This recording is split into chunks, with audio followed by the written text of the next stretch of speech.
Friends, today we are going to discuss about a very beautiful story, that is the bet. Basically, in our school days, college days, we used to say, fanatically, that my bet, I pay my bet. So, what is this bet? This is challenge. So, what type of a challenge that we are going to discuss about in this story? That it is a very beautiful story written by Russian writer, a very famous Russian writer, that is Anton Chekhov. Anton Chekhov was a brilliant Russian writer and playwright who wrote essentially about human loneliness and frustration as well as the stagnation of life in Russia that he knew. He shows a sense of sympathy towards his characters and tries his best to present life in the raw, where people constantly face inner turmoils. His work has been widely translated and has had an immense influence on literature.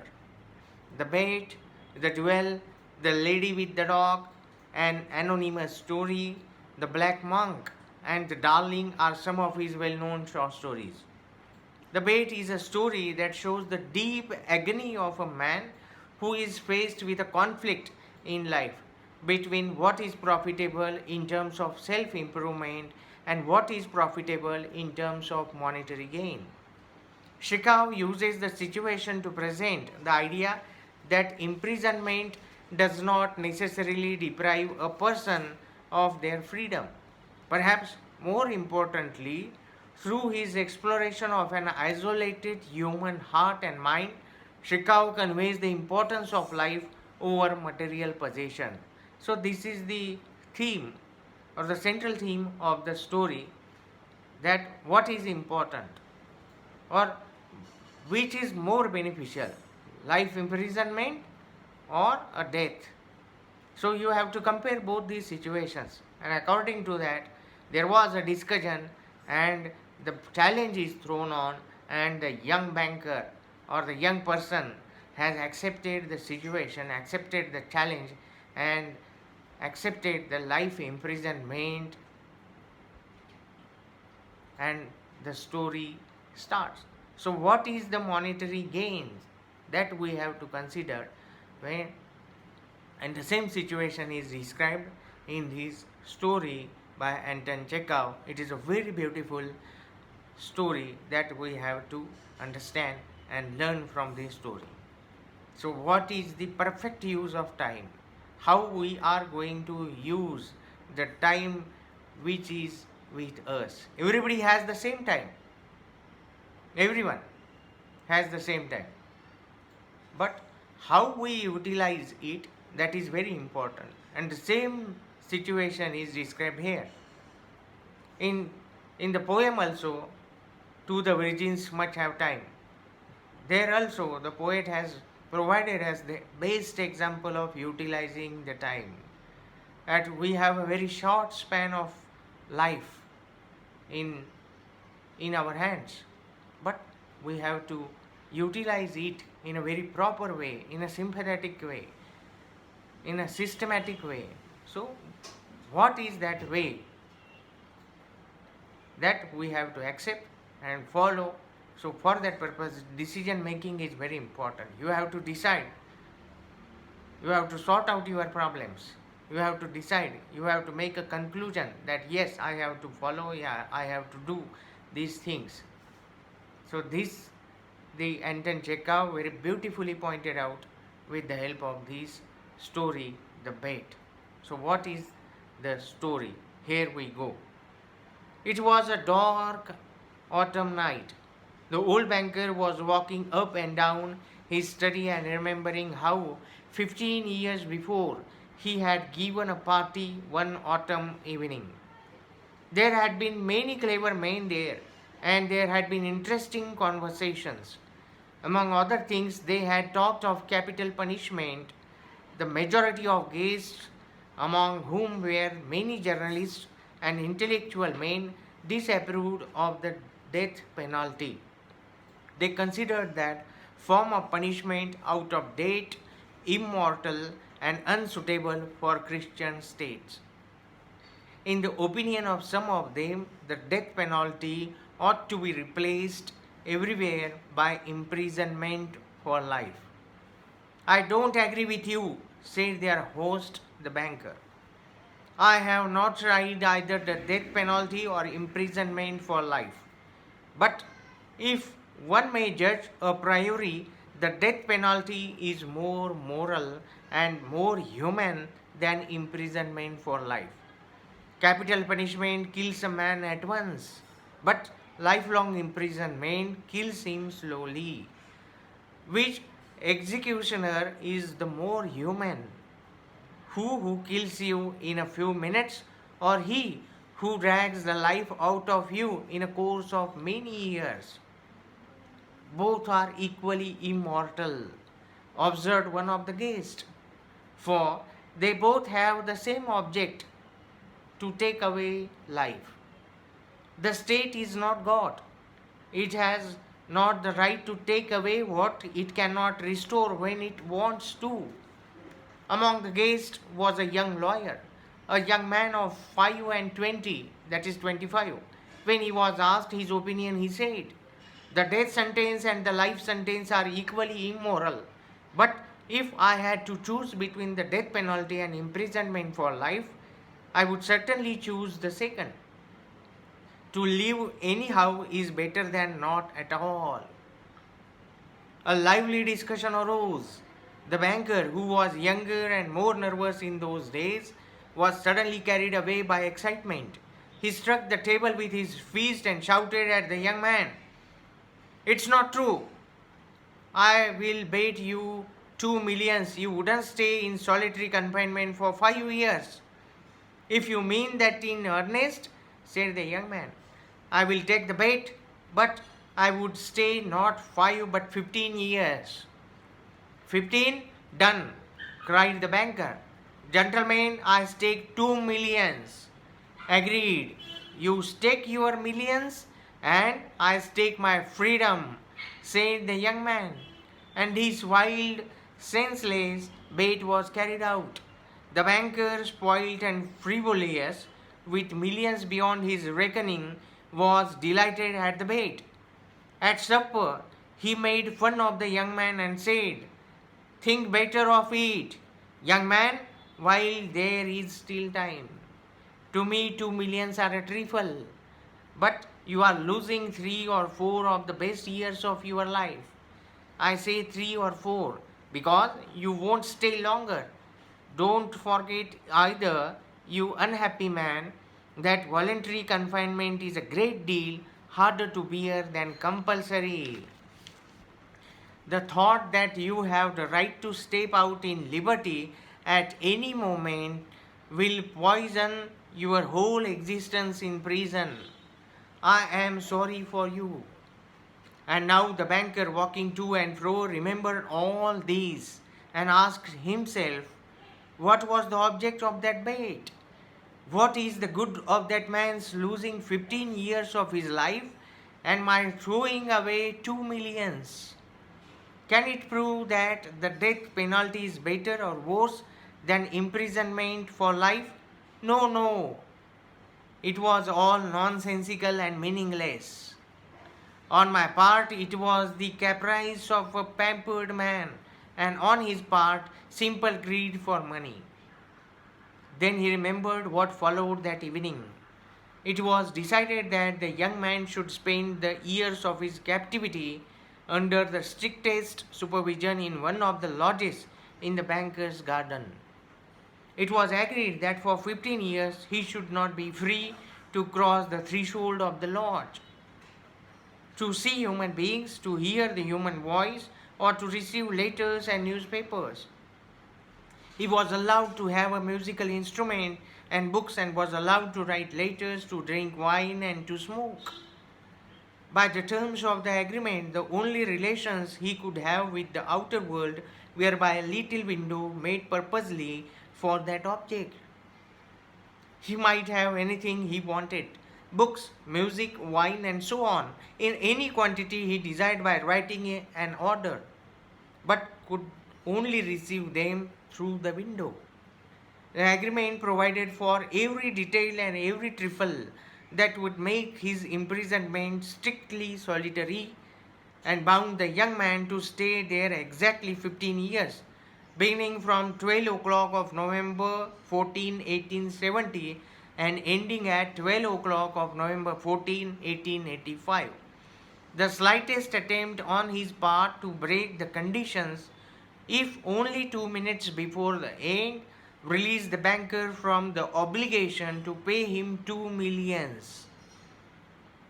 For the first year of his confinement, as far as one could judge from his brief notes, the prisoner suffered severely from the loneliness and depression. The sounds of the piano could be heard continually day and night from his lodge. He refused wine and tobacco. Wine, he wrote, excites the desires, and desires are the worst foes of the prisoner. And besides, nothing could be more dreary than drinking good wine and seeing no one. And tobacco spoiled the air of his room. In the first year, the books he sent for were principally of light character, novels with complicated love plot, sensational and fantastic stories, and so on. In the second year, the piano was silent in the lodge, and the prisoner asked only for the classics. In the fifth year, music was audible again, and the prisoner asked for wine. Those who watched him through the window said that all that year he spent doing nothing but eating and drinking and laying on his bed, frequently yawning and angrily talking to himself. He did not read books. Sometimes at night he would sit down to write. He would spend hours writing and in the morning tear up all that he had written. More than once he could be heard crying. In the second half of the sixth year, the prisoner began zealously studying languages, philosophy, and history. He threw himself eagerly into these studies, so much so that the banker had enough to do to get him the books he ordered. In the course of 4 years, some 600 volumes were procured at his request. It was during this period that the banker received the following letter from his prisoner. My dear jailer, I write you these lines in 6 languages. Show them to people who know the languages. Let them read them. If they find not one mistake, I implore you to fire a shot in the garden. That shot will show me that my efforts have not been thrown away. The geniuses of all ages and of all lands speak different languages, but the same flame burns in them all. Oh, if you only knew what unhealthy happiness my soul feels now from being able to understand them. The prisoner's desires was fulfilled. The banker ordered 2 shots to be fired in the garden. Then, after the 10th year, the prisoner sat immovably at the table and read nothing but the gospel. It seemed strange to the banker that a man who in 4 years had mastered 600 learned volumes should waste nearly a year over one thin book easy of comprehension. Theology and histories of religion followed the Gospels. In the last 2 years of his confinement, the prisoner read an immense quantity of books quite indiscriminately. At one time he was busy with the natural sciences, then he would ask for Byron or Shakespeare. There were notes in which he demanded at the same time books on chemistry and a manual of medicine and a novel and some treatise on philosophy or theology. His reading suggested a man swimming in the sea among the wreckages of his ship and trying to save his life by greedily clutching first at one spar and then at another. The old banker remembered all this and thought, tomorrow at 12 o'clock he will regain his freedom. By our agreement, I ought to pay him 2 millions. If I do pay him, it is all over with me. I shall be utterly ruined. 15 years before, his millions had been beyond his reckoning, but now he was afraid to ask himself which were greater, his debts or his assets. Desperate gambling on the stock exchange wild speculation and the excitability which he could not get over even in advancing years had by degrees led to the decline of his fortune, and the proud, fearless, self-confident millionaire had become a banker of middling rank, trembling at every rise and fall in his investments. Cursed bait, muttered the old man, clutching his head in despair. Why didn't the man die? He is only 40 now. He will take my last penny from me. He will marry, will enjoy life, will gamble on the exchange, while I shall look at him with envy like a beggar and hear from him every day the same sentence: I am indebted to you for the happiness of my life. Let me help you. No, it's too much. The one means of being saved from the bankruptcy and disgrace is the death of that man. It struck 3 o'clock. The banker listened. Everyone was asleep in the house and nothing could be heard outside but the rustling of the chill trees. Trying to make no noise, he took from a fireproof safe the key of the door, which had not been opened for 15 years, put on his overcoat, and went out of the house. It was dark and cold in the garden. Rain was falling. A damp cutting wind was racing about the garden, howling and giving the trees no rest. The banker strained his eyes, but could see neither the earth nor the white statues, nor the lodge nor the trees. Going to the spot where the lodge stood, he twice called the watchman. No answer followed. Evidently, the watchman had sought shelter from the weather and was now asleep somewhere either in the kitchen or in the greenhouse. If I had the pluck to carry out my intention, thought the old man, suspicion would fall first upon the watchman. He felt in the darkness for the steps and the door and went into the entry of the lodge. Then he groped his way into a little passage and lighted a match. There was not a soul there. There was a bedstead with no bedding on it, and in the corner there was a dark cast iron stove. The seals on the door leading to the prisoner's room were intact. When the match went on, the old man, trembling with emotion, peeped through the little window. A candle was burning dimly in the prisoner's room. He was sitting at the table. Nothing could be seen but his back, the hair on his head and his hands. Open books were lying on the table, on the 2 easy chairs, and on the carpet near the table. 5 minutes passed. The prisoner did not once stir. 15 years' imprisonment had taught him to sit still. The banker rapped at the window with his finger, and the prisoner made no movement whatever in response. Then the banker cautiously broke the seals of the door and put the key in the keyhole. The rusty lock gave a grating sound and the door creaked. The banker expected to hear at once footsteps and a cry for astonishment.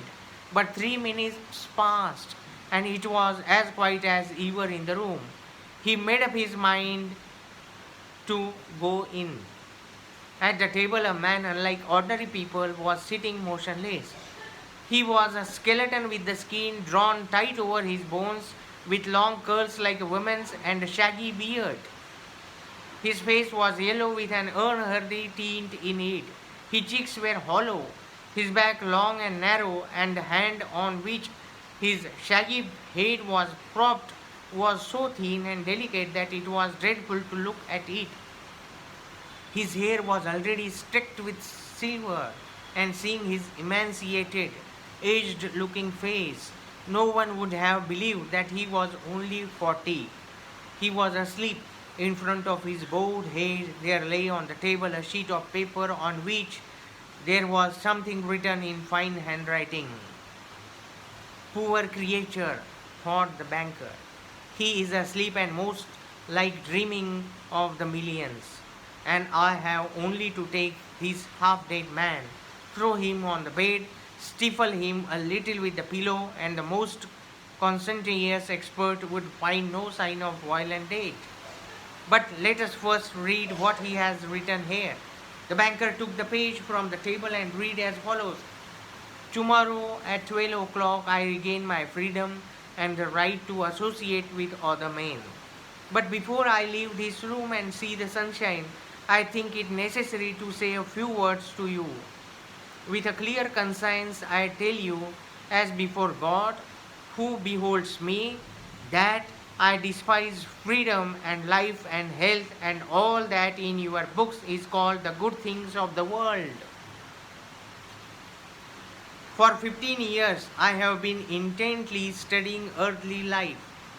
It is true, I have not seen the earth nor men, but in your books I have drunk fragrant wine, I have sung songs, I have haunted stags and wild boars in the forest, have loved women, beauties as ethereal as clouds, created by the magic of your poets and geniuses, have visited me at night, and have whispered in my ears wonderful tales that have set my brain in whirl.